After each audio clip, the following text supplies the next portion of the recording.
बळजबरीचे लग्न भाग 3. साखरपुड्याचा धक्का, प्रेमाची पहिली लढाई. सुजाताच्या तोंडून शब्द बाहेर पडले आणि संपूर्ण घर हादरलं. उद्या या घरात अनिशचा साखरपुडा ठरवायला लोक येणार आहेत. रियाशी. नम्रताच्या हातातून रेलिंग सुटलं. तिचा चेहरा पांढरा फटक पडला. अनिश संतापाने पुढे आला. मॉम, तू शुद्धीच आहेस का? सुजाता कठोरपणे म्हणाली, पूर्ण शुद्धीत आहे आणि मी जे ठरवलंय तेच होणार. मी आधीच लग्न केलेलं आहे. ते लग्न मी मानत नाही. घरात शांतता पसरली. नम्रताच्या डोळ्यात वेदना दाटली. म्हणजे मी या घरात अजूनही कुणीच नाही? सुजाता कटाक्ष टाकत म्हणाली, तू आलीस परिस्थितीमुळे. रिया येईल मनापासून. हे ऐकताच नम्रताचं हृदय तुटलं.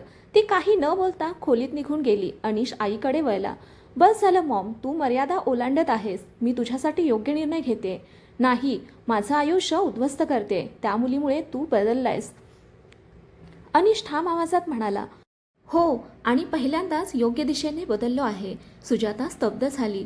खोलीत नम्रता बॅग काढून कपडे ठेवत होती. तिच्या डोळ्यामधून अश्रू वाहत होते. हे नातं माझ्यासाठी नव्हतंच, ती मनात म्हणाली. दार उघडलं. अनिश आत आला. हे काय चाललंय? मी जाते. नाही, तुम्ही मला थांबवू शकत नाही. अनिश तिच्यासमोर उभा राहिला. मग कारण सांग. माझ्यामुळे जातेस की मॉममुळे? नम्रता रागाने म्हणाली. फरक काय आहे? अनिशचा आवाज नरम झाला. फरक आहे, कारण जर माझ्यामुळे जात असशील तर मी स्वतःला बदलू शकतो. नम्रता थिजली. आणि जर तुमच्या आईमुळे, तर मी जगाशी भांडेन. दोघांच्या नजरा भिडल्या. नम्रता हळू आवाजात म्हणाली, तुम्ही का करताय हे सगळं? अनिश काही क्षण शांत राहिला. मग तिच्या डोळ्यात पाहत म्हणाला, कारण तू गेलीस तर हे घर पुन्हा रिकामं होईल. नम्रताच्या छातीत काहीतरी हललं. खाली दुसऱ्या दिवशी सकाळपासून तयारी सुरू झाली. सुजाताने सजावटवाल्यांना बोलावलं होतं. रिया साडी नेसून हसत घरात आली. आंटी, आज सगळं परफेक्ट पाहिजे. सुजाता म्हणाली, आजपासून हे घर तुझंच समज. रिया हसली आणि वरच्या मजल्यावर नम्रताच्या खोलीकडे पाहिलं. नम्रता खिडकीतून सगळं पाहत होती. तिचे डोळे भरले. तेवढ्यात अनिश मागून आला. खाली ये. का? तमाशा पाहायला? नाही, सत्य दाखवायला. हॉलमध्ये सगळे बसले होते. रिया, तिचे आई वडील, सुजाता, नातेवाईक. सुजाता हसत म्हणाली, चला शुभ कामाला सुरुवात करू. तेवढ्यात अनिश जिन्यावरून खाली उतरला आणि त्याच्या बाजूला नम्रता होती. दोघे हातात हात घालून खाली आले. सगळे स्तब्ध झाले. रिया उठून उभी राहिली. हे काय आहे? अनिश ठाम आवाजात म्हणाला, माझी पत्नी. सुजाता ओरडली. अनिश. तो आईकडे वळला. आजपासून माझ्या आयुष्याचा निर्णय मी घेईन. रिया रागाने म्हणाली, मग मला इथे का बोलावलं? अनिश शांतपणे म्हणाला, मी नाही बोलावलं. सगळ्यांच्या नजरा सुजाताकडे वळल्या. सुजाता अपमानाने थरथरू लागली. तू माझ्यासमोर मला हरवतोयस. अनिश म्हणाला, मी जिंकत नाही, फक्त माझं लग्न वाचवतोय. नम्रता त्याच्याकडे पाहत राहिली. पहिल्यांदाच तिला वाटलं कुणीतरी तिच्यासाठी उभं आहे. रिया रागाने नम्रताजवळ आली. तुला वाटतं तू जिंकलीस? नम्रता शांतपणे म्हणाली, हे युद्ध मी सुरूच केलं नव्हतं. रिया तावातावाने निघून गेली. सगळे गेल्यावर हॉलमध्ये फक्त नम्रता आणि अनिश उरले. नम्रता हळू आवाजात म्हणाली, आज तुम्ही जे केलं त्याची अपेक्षा नव्हती. अनिश हसला. मलाही नव्हती. म्हणजे मी इतक्या लोकांसमोर प्रेमासाठी उभा राहीन असं मला कधीच वाटलं नव्हतं. नम्रता स्तब्ध झाली. प्रेम? अनिश तिच्याजवळ येत म्हणाला, हो, बहुतेक मला तुझ्यावर प्रेम झालंय. नम्रताच्या डोळ्यात आश्चर्य आणि भावना दाटल्या. तेवढ्यात दारावर जोरात ठोका पडला. निखिल धावत आला. भाऊ, पोलीस आलेत आणि ते नम्रताला शोधतायत. दोघेही हादरले. पोलीस नम्रताला का शोधतायत? रियाचा नवा कट. अनिश प्रेमाची कबुली पूर्ण देईल का? आणि नम्रतावर कोणता आरोप होणार? प्रेमाची कबुली अधुरी. आरोपांचा नवा वादळ. पोलीस मला शोधतायत? नम्रताच्या तोंडून शब्दच फुटेनात. तिच्या हातातील पाण्याचा ग्लास थरथर कापू लागला. अनिश तात्काळ पुढे आला. कशासाठी आलेत? निखिल घाबरून म्हणाला, माहिती नाही भाऊ. पण ते सरळ नम्रता वहिनींचं नाव घेतायत. सुजाता दूर उभी सगळं पाहत होती. तिच्या चेहऱ्यावर काळजीपेक्षा वेगळंच काहीतरी होतं, जणू आतून समाधान. दारात 2 पोलीस अधिकारी उभे होते. नम्रता देशमुख? एकाने विचारलं. अनिश मध्येच म्हणाला, हो, पण आधी सांगा प्रकरण काय आहे? अधिकारी म्हणाला, त्यांच्या विरुद्ध तक्रार दाखल झाली आहे. नम्रताचा श्वास अडकला. कसली तक्रार? दागिन्यांची चोरी आणि धमकी. घरात एकदम खळबळ उडाली. सुजाता लगेच नाटकी आवाजात म्हणाली, अरे देवा, मी म्हणत होते ना ही मुलगी साधी नाही. नम्रता रागाने तिच्याकडे वळली. मी काहीच केलं नाही. अधिकारी म्हणाला. तक्रारदाराचं नाव रिया मल्होत्रा. अनिशचा संताप उसळला. इनफ. तो पोलिसांकडे पाहत म्हणाला. ही खोटी तक्रार आहे. रिया सूड घेत आहे. अधिकारी शांतपणे म्हणाला. ते आम्ही तपासू, पण चौकशीसाठी नम्रता मॅडमना स्टेशनला यावं लागेल. नम्रताचे पाय लटपटले. अनिशने तिचा हात धरला. मी आहे. ती त्याच्याकडे पाहत राहिली. त्या एका शब्दात तिला आधार मिळाला. पोलीस स्टेशनमध्ये नम्रता खुर्चीवर बसली होती. हात थंड झाले होते. रिया तिथे स्टायलिश कपड्यात बसली होती. चेहऱ्यावर खोटं दुःख. ऑफिसर, माझे दागिने गायब झाले आणि काल हिने मला धमकी दिली होती. नम्रता उठून म्हणाली. खोटं बोलतेस तू. रिया हसली. पुरावे बोलतील. तिने मोबाईल दाखवला. त्यात एका नंबरवरून मेसेज होता. तुझं आयुष्य उद्ध्वस्त करीन. रिया म्हणाली. हा नंबर नम्रताचा आहे. नम्रता हादरली. हा माझा नंबर नाही. अधिकारी म्हणाले. तपास होईल. अनिश आत आला. ऑफिसर, CCTV बघा. काल रिया आमच्या घरी आली होती. तीच सतत भांडण लावत होती. रिया हसत म्हणाली. अनिश, बायकोसाठी खोटं बोलतोयस. अनिश कठोर आवाजात म्हणाला. मी पहिल्यांदाच सत्यासाठी उभा आहे. नम्रताच्या डोळ्यात पाणी आलं. तिला आठवलं काही वेळापूर्वी तो प्रेम कबूल करत होता आणि आता तिच्यासाठी जगाशी भिडत आहे. अधिकाऱ्यांनी दोघांकडून स्टेटमेंट घेतलं. तेवढ्यात एक कॉन्स्टेबल धावत आला. सर, रियाच्या बिल्डिंगचं CCTV मिळालंय. व्हिडिओ स्क्रीनवर चालू झाला. रिया स्वतःच आपल्या लॉकरमधून दागिने काढत होती आणि दुसऱ्या बॅगेत ठेवत होती. सगळे स्तब्ध झाले. अधिकारी रियाकडे वळले. काय सांगायचं आहे? रिया गोंधळली. मी अनिश कटाक्ष टाकत म्हणाला. आता पुरावे बोलतील. रिया संतापाने ओरडली. हो, केलं मी सगळं, कारण तू मला सोडलंस. स्टेशनमध्ये शांतता पसरली. अधिकाऱ्यांनी तिला ताब्यात घेतलं. रिया नम्रताकडे पाहत ओरडली. तू जिंकलीस असं समजू नकोस. अजून खेळ बाकी आहे. तिला घेऊन गेले. नम्रता खुर्चीवर बसलीच राहिली. ताण गेल्यावर तिचे अश्रू ओघळले. अनिश तिच्या जवळ बसला. आता ठीक आहे? ती रडत म्हणाली. मी खूप घाबरले होते. अनिशने हलकेच तिचा हात धरला. माझ्याबरोबर असताना तुला घाबरायची गरज नाही. दोघे बाहेर आले. रात्रीचा वारा वाहत होता. नम्रता हळू आवाजात म्हणाली. तुम्ही तिथे माझ्यासाठी उभे राहिलात, कारण तू माझी जबाबदारी नाहीस. ती त्याच्याकडे पाहू लागली. मग अनिश तिच्या डोळ्यात पाहत म्हणाला. कारण तू माझं मन झाली आहेस. नम्रता स्तब्ध झाली. पहिल्यांदाच तिच्या चेहऱ्यावर हलकी लाज उमटली. घरी परतताच दारात एक स्त्री उभी होती. साधी साडी, डोळ्यात राग आणि हातात फाईल. ती सरळ अनिशकडे पाहून म्हणाली. मी तुमची पहिली पत्नी आहे. नम्रताच्या पायाखालची जमीन सरकली. ही स्त्री कोण आहे? अनिशचं आणखी एक गुपित. नम्रता पुन्हा तुटणार आणि प्रेम सुरू होण्याआधी संपणार का? पहिल्या पत्नीचा दावा, विश्वासावर पुन्हा वार. दारात उभी असलेली ती स्त्री शांत होती, पण तिच्या शब्दांनी घरात वादळ उठलं होतं. मी तुमची पहिली पत्नी आहे. नम्रताचा श्वास अडकला. तिच्या हातातील पर्स खाली पडली. सुजाता तर जागच्या जागी थिजली. अनिश काही क्षण त्या स्त्रीकडे पाहत राहिला आणि मग कपाळावर आठ्या आणत म्हणाला. काय बोलताय तुम्ही? ती स्त्री पुढे आली. जे खरं आहे ते. नम्रता 2 पावलं मागे झाली. तिच्या मनात पुन्हा तोच प्रश्न. मी पुन्हा फसले का? काही क्षणापूर्वी ज्याच्यावर विश्वास ठेवायचा विचार केला त्याच्याबद्दल पुन्हा एक धक्का. अनिश कठोर आवाजात म्हणाला.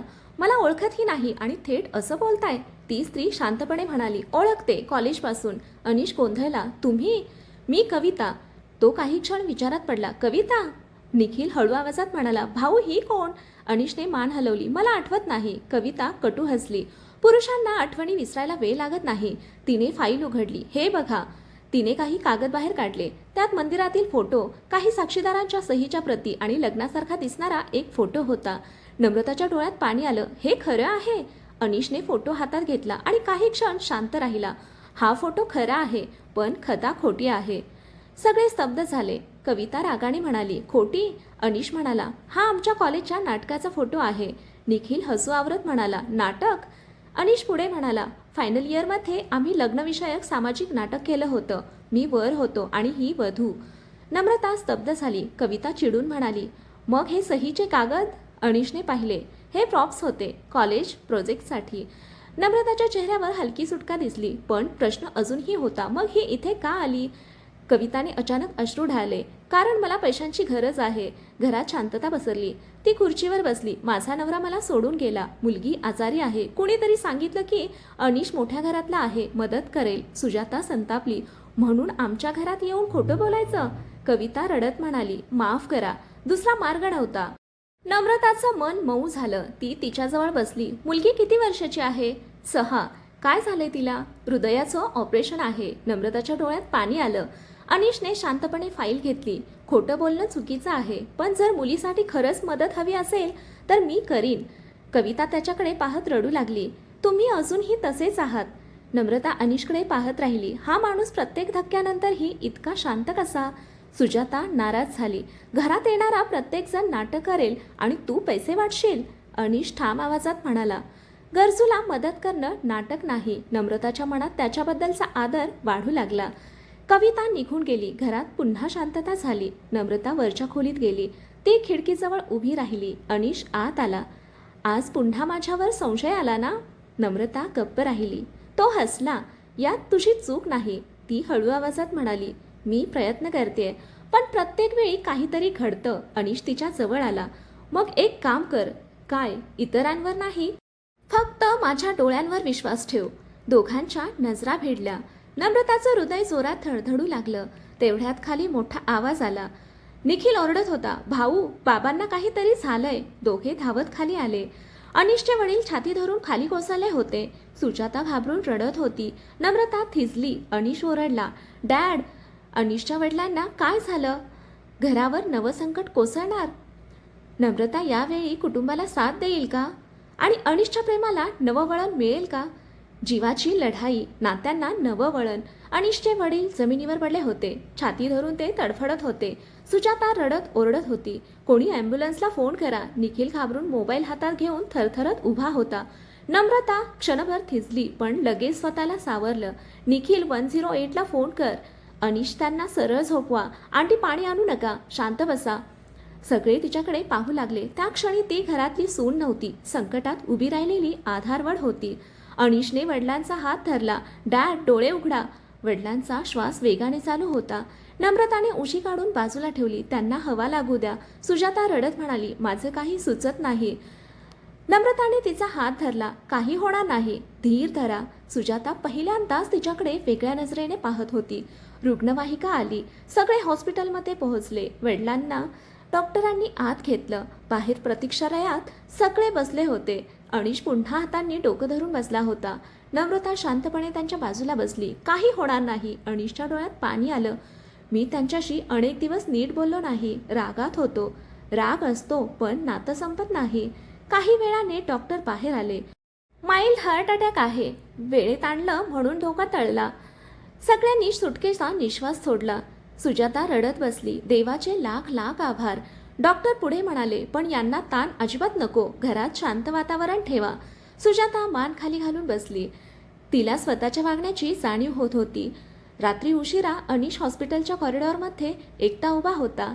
नम्रता त्याच्याजवळ आली. कॉफी आणली आहे. तो हलकं हसला. तुला कॉफी आवडत नाही ना? आज तुमच्यासाठी आणली. दोघे काही क्षण शांत राहिले. अनिश म्हणाला, आज तू नसतीस तर मी तुटलो असतो. नम्रता हळू आवाजात म्हणाली, मी या घरची आहे, संकटात दूर जाणार नाही. हे ऐकून अनिश तिच्याकडे पाहत राहिला. त्याच्या डोळ्यात भावना होत्या. नम्रता, हां, तू गेल्या काही दिवसात मला खूप काही शिकवलंस. मी? हो, नातं जबरदस्तीने जुळत नाही, पण माणुसकीने जुळतं. नम्रताच्या चेहऱ्यावर हलकी स्मितरेषा उमटली. तेवढ्यात सुजाता तिथे आली. ती काही क्षण गप्प उभी राहिली. मग नम्रताजवळ येऊन म्हणाली, आज धन्यवाद. नम्रता थबकली. सुजाताने पहिल्यांदाच तिच्यासमोर मान खाली घातली होती. मी कदाचित तुला समजून घेतलं नाही. नम्रताच्या डोळ्यात पाणी आलं. आता उशीर झालेला नाही. सकाळी वडिलांना शुद्ध आली. त्यांनी अनिशचा हात धरला. बेटा, घर सांभाळ. अनिशच्या डोळ्यात अश्रू आले. मग त्यांनी नम्रताकडे पाहिलं. ही मुलगी या घराचं भाग्य आहे. सुजाता स्तब्ध झाली. अनिशने नम्रताकडे पाहत हलक्या आवाजात म्हटलं, डॅड, पहिल्यांदाच इतकं बरोबर बोलले. नम्रता लाजली.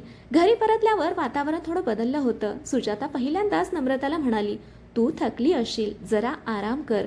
निखिल तर हसत म्हणाला, वहिनी, आता तुम्ही या घरची बॉस. सगळे हलकेच हसले.